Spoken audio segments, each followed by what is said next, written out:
Just a moment. Ave Freddy, omvuzi wa boda boda omubwati. Basebo ne banyabo njagala okufukamira maaso gammwe okubeebaza. Mwebale kunsabira navudde mukomera. Mbadde mukomera okumala omwaka mulamba n'omwezi gutya. Naye eno ye wiiki ey'okubiri nga ndi bweru okuva mukomera. Munsonyiwe mbabuulire kino. Kasitoyita mbufunze. Munaye nali nasibwa nga ngenda sibwa emyaka 35. Naye Katonda w'abanaku takola ki? Nakomyewo eno wiiki yakubiri empapula za nomination ku bwamemba wa parliament nazijjeeyo nvuganye ku kifo. Nze sivuganya honorable, mvuganya ku ki?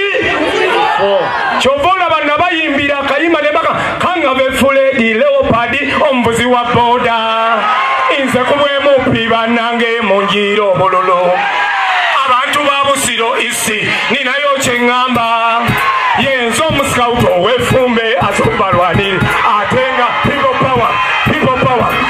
power ebewo kyagulanyi seja mu Bobi Wine tumuyiro bololo saba okubagamba nti nebaza bwebaza abantu mwenna abambeererawo.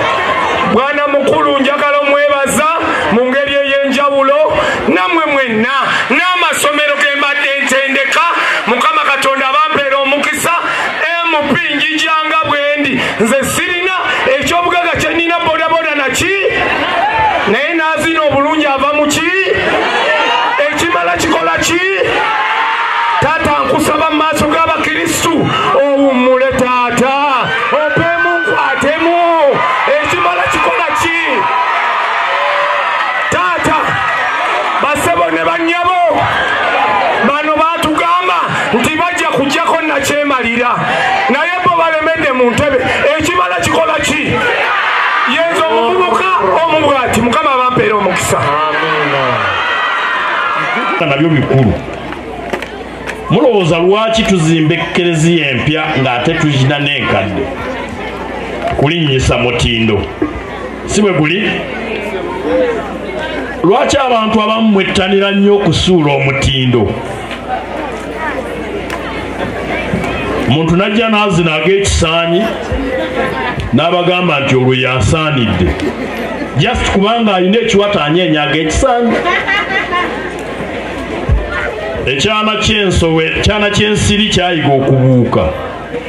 Bulijjo kyayitanga ne bagenda ne bakuba mu ngalo bwe bati ne kiddayo ne kigamba maama waakyo, mami abantu bandaze okwagala kwotulabanga nti kiki. Buli we mbadde mpitanga engalo zivuga n'akigamba mwana wange. Bwe batyo bwe batutta baba tebakusanyukira. Ekirala mbakubiriza mulekenga kwenyumiririza mu bitali birungi. Abooluganda si kya kitiibwa nti ng'omusomesa bakusibye nga bagamba nti okabasanya abaana b'osomesa. Bw'ova mu kkomera mu mbeera eyo kangave weetoowaza. Bw'oba omukirisitu ogenda mu penetensiya. Bino nali nsirise okutuusa lwe nabiraba nga obitadde ku NTV ng'ogamba nti nze nakusiba sirina kkomera. Sirina kkomera mu Uganda. Ekyokubiri, omwana agambibwa nti wamukabasanya simanyi gy'abeera, simumanyi, ne bazadde be bwe babanga balamu sibamanyi. Era sirina bujulizi nti gwe wabikola. Nasoma ku social media nga mukaddewo nkukulisaayo era nkwebalizaako Katonda. Naye njagala ebyobufuzi tebakwekamu crime. Bwebeera suspicion Katonda n'akuwandula. Bw'oba wakikola ogenda mu penetensiya. Bw'oba tewakikola either osonyiwa abo ababi abaakikolako togattako kibi kyakuwaayiriza na kulimba.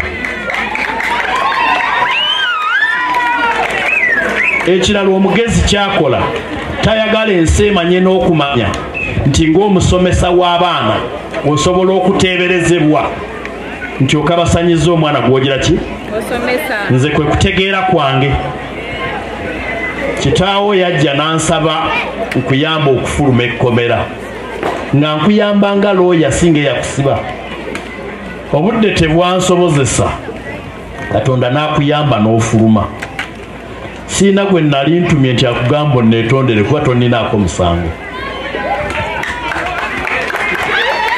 okuva 2011 neesimbyewo n'abantu ndowooza muwera 30 mu kalulu akawedde ke weesimbawo nafuna obululu 89 n'ofuna obululu 13 eyanzirira yafuna gumu 38 saamusiba eyaddako 1,000 saamusiba wali wakuna lwaki nsiba gwe njagadde ekyo nkitereeze omanyi bw'obeera mu bifo by'obukulembeze n'atasaanidde kwatula linnya lyo aliwalampa ekyo nkimaze sazze kuyomba nazze kusomesa era omusango gwange gwanvunaanibwa mu kkooti nga ggwe ne bagamba nti nayogera ebigambo ebiyinza okukyayisa omukulembeze w'eggwanga ne nvaayo ne mbasaba bampandiikira lisiti y'ebigambo ebimusanyusa mbyogere munnaffe afune essanyu naye kino kye nayiga mu busibe omuntu bw'ayingira ekkomera tavaayo nga bwe yagenda nze nali mwetoowaze n'ensirika okumala akabanga nga neebuulirira kuba navaayo nina obusungu ku bansiba kye nakola nensaba Katonda nampa okusonyiwa so ofa yange nja kugenda mu maaso n'okubudaabuda abavubuka abafu abeetaaga okubudaabuda abalonzi b'ebusiro bwe munaabanga mwagala abantu ababaziniramu amazina nja kubasasulanga musanyuke ne parliament si yakoleramu katemba kibaweesa nnyo ekitiibwa nti omubaka waffe yasinze okuzina amazina mu parliament ndowooza nange mundabye wano nga amazina ngamanyi nga n'emisinde ngimanyi naye mu parliament tukola birala kale kamumalirize nga nziramu okubeebaza mwenna naye njirinda era naawe bw'otunula singa gw'obadde oziga bawandikiwa ddaani nga gwe wanno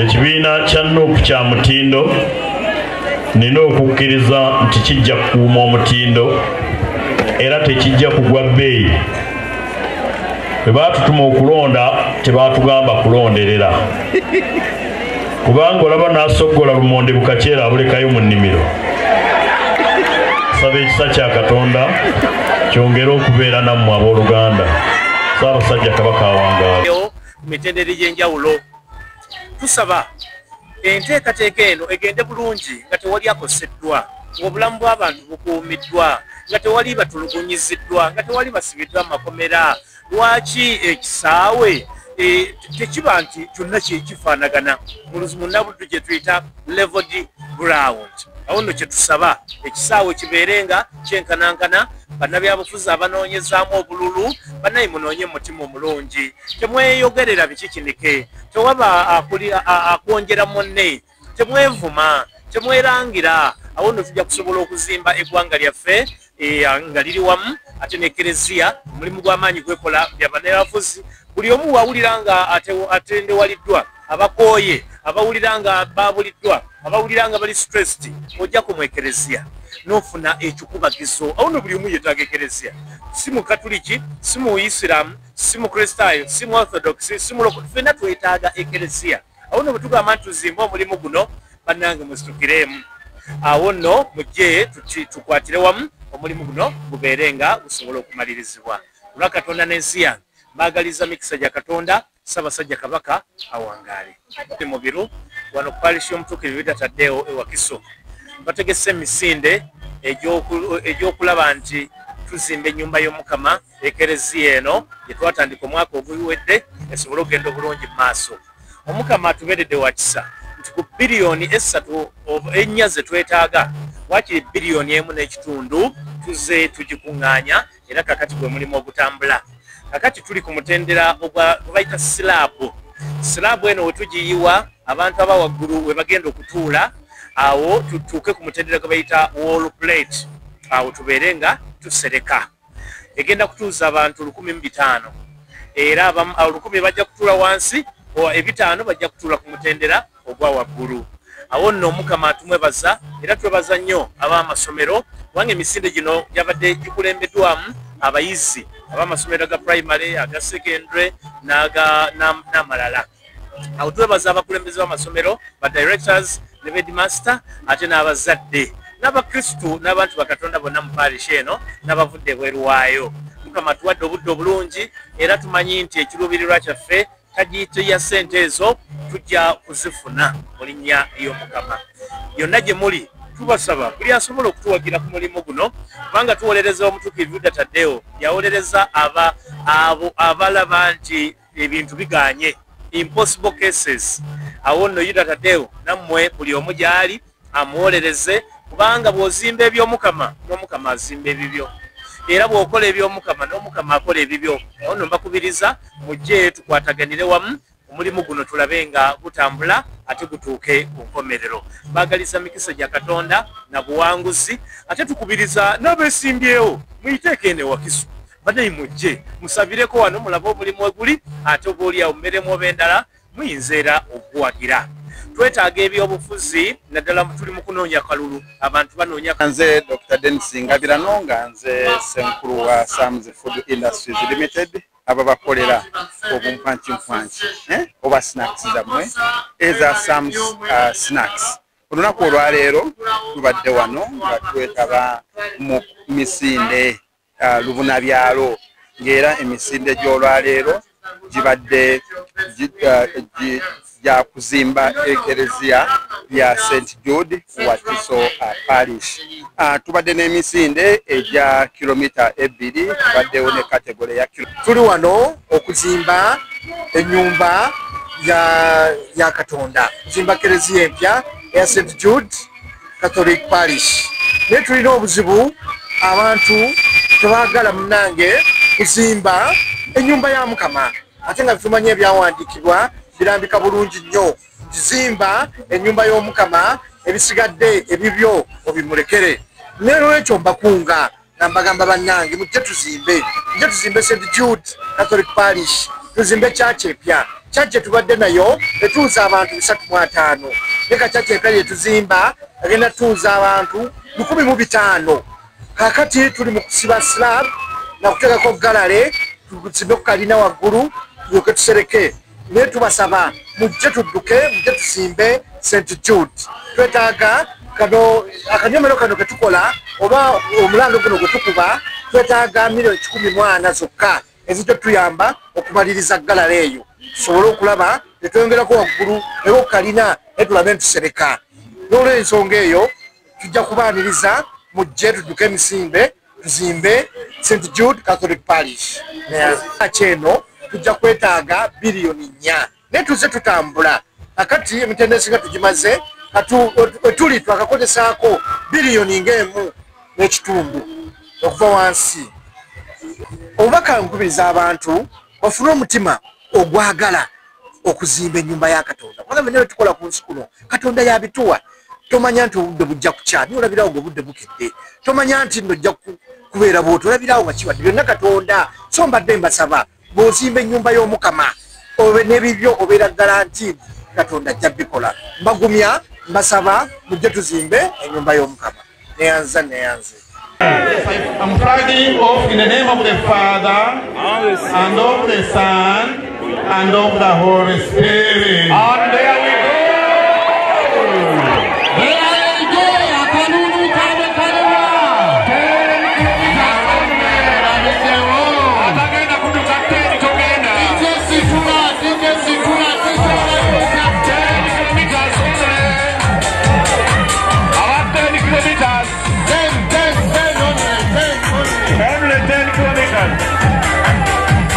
Kilometers to Simbe.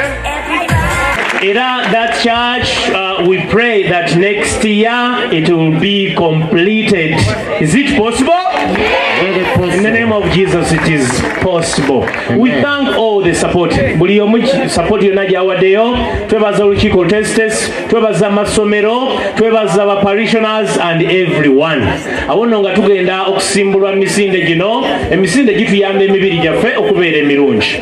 Emisinde gituyamba okubeera health wise nga tuli ne sound health. Emisinde gituyamba interactinga ate n'ebirala. Awono nga tugenda okusimbuka tusabe Omukama tubeere nga tetufuna danger. Oli yagamba tokola tukola era gamba kuliranye tokola era. Tulina okudduka obulungi nga tetukoze eki era esobola okujja n'okoona munno, era esobola okujja n'ogamba nze sigenda kudduka ngoye, era esobola okujja n'ogenda emmotoka n'ekuba. Naye we pray God protects us. Omukama atutaase byonna bigende bulungi. Abakulu bagenda balambika naddala emisinde gyesaidi that it happens, and it has happened. We have a nice weather. Give God a thunderous huge hand clapping. Tubaniriza mwena mwebala okujja. Thank you for coming. Era lunaku Mukama lwakoze tulusanyukiremu ate tulujagulizemu. Mukadde waffe sebo omugenyi waffe omukulu agenda tusimbula Dr. Densi Ngabirano owa director owa Sam's Food Industries. You are most welcome. Bana omukulu munyambe mukubireko engalo z'amaanyi n'akalulu. You are most welcome. We thank you for the huge support that you have given us. Omukulu atuwadde tove wano nga tofunye byakulya ebya Sam's ate n'ebyokunywa bibiri nga tokomyewo. Everything is in place. We thank everyone who has stand up for this occasion. Tubebaza nnyo mwe n'abaze ku mukolo guno. Mumanyi nti tuzimba ekereziya era kye kituleese. We are building our parish new church. Parish new church egenda maaso okuzimbibwa eri the other side. Egenda kutuuza abantu 1,500. 1,000 mu bitaano. Kikubireko engalo. Omukama tumwebaza for that.